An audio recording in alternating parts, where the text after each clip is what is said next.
penegakan hukum untuk pemberantasan korupsi, sebagai tokoh gereja saya sangat mendukung sekali.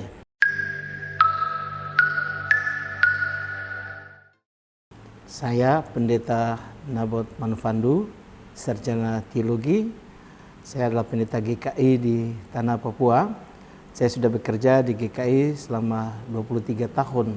Kasus Lukas NMB, saya sebagai seorang pendeta, saya melihat dari dua sisi. Pertama dari aspek keadilan dan kebenaran yang merupakan visi dan misi gereja. Bagaimana kita mewujudkan keadilan dan kebenaran. Karena dalam pandangan hukum semua harus yang benar dan adil yang diutamakan.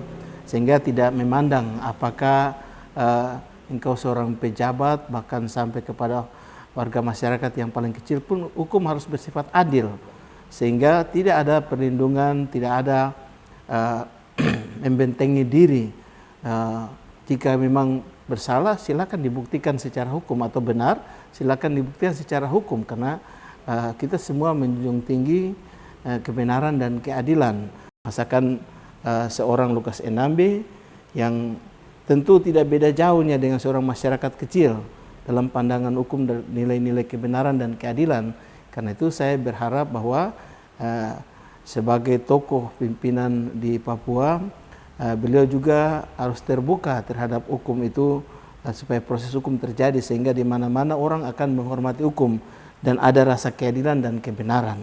Jadi kalau itu ada indikator bahwa beliau misalnya benar atau salah, silakan dibuktikan dengan proses hukum, bukan membentengi diri dengan masyarakat yang justru mungkin juga masyarakat sendiri tidak tahu menahu tentang persoalan yang sedang dihadapi. Kepada saudara-saudara pendamping hukum, ya, mari kita juga memberi contoh yang baik untuk proses hukum ini. Khusus untuk berkaitan dengan para pengacara, saya rasa bahwa saudara sebagai penegak hukum juga, sehingga harus memberi contoh dan teladan untuk bagaimana menjalani proses hukum yang baik. Saudara sebagai pengacara, saran saya, saudara juga harus memberi teladan, memberi contoh. Sangat penting, ya, sangat penting KPK juga ada di Papua supaya ada keadilan dan kebenaran. Contoh pembangunan atau misalnya keuangan tidak hanya dinikmati oleh oknum-oknum tertentu saja, tapi harus ada pengawasan yang ketat bagi terutama pemerintah dalam melaksanakan pembangunan bagi masyarakat. Terus masyarakat sendiri sebagai penerima manfaat dari pembangunan itu dapat langsung melihat hasilnya. Rata-rata belum ada satu kampung pun yang bisa berswasembada yang keluar dari ketertinggalan ekonomi, belum ada. Padahal nilai dana otonomi khusus itu kita dengar cukup besar, ya, sampai dengan berapa tahun sudah dilaksanakan tidak ada hasilnya. Nah, ini sebenarnya karena itu masalah korupsi itu yang menjadi soal, toh. Nah, penegakan hukum untuk pemberantasan korupsi, sebagai tokoh gereja saya sangat mendukung sekali, ya, dan kita pun masyarakat juga harus ikut mendukung penuh, ya. Jangan kita menganggap bahwa misalnya KPK itu jadi musuh kita, tidak. Justru kita harus menganggap bahwa KPK itu bagi saya malaikat keadilan dan kebenaran. Untuk melibatkan komponen masyarakat dalam hal ikut memberantas korupsi di Tanah Papua, saya pikir itu hal yang penting untuk juga harus dilakukan.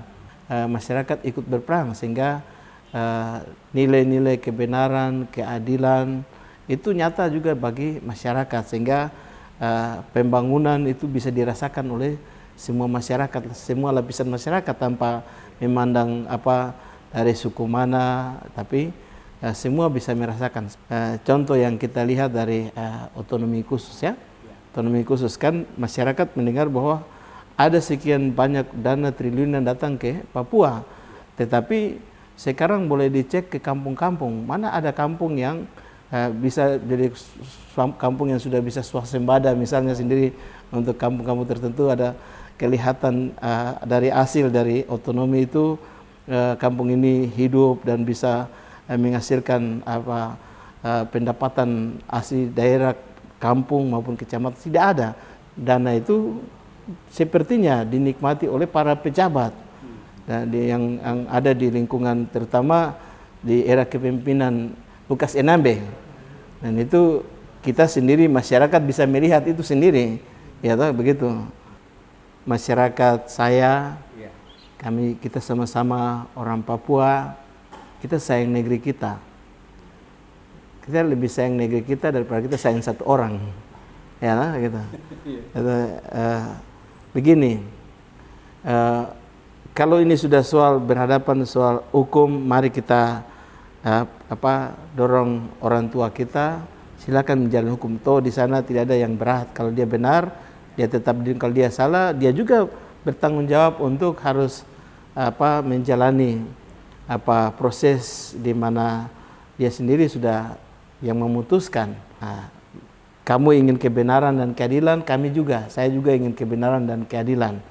Nah, kita sudah akan menjelang Natal, karena itu mari kita siapkan diri, hati kita untuk kita merayakan Natal, menyambut kelahiran Yesus Kristus, Tuhan dan Juru Selamat kita, Allah yang benar dan adil.